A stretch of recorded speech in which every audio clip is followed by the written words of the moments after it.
এই দেখো আমি গ্যাসের মধ্যে সর্ষের তেল গরম করে নিয়েছি, এখানে রাখলাম, তোমাদের দেখাচ্ছি। এর মধ্যে দিয়ে দিলাম একটু হিং,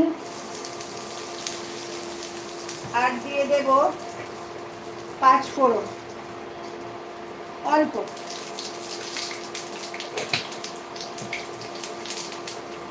হিং আর 5 ফোড়ন দিয়ে দিলাম।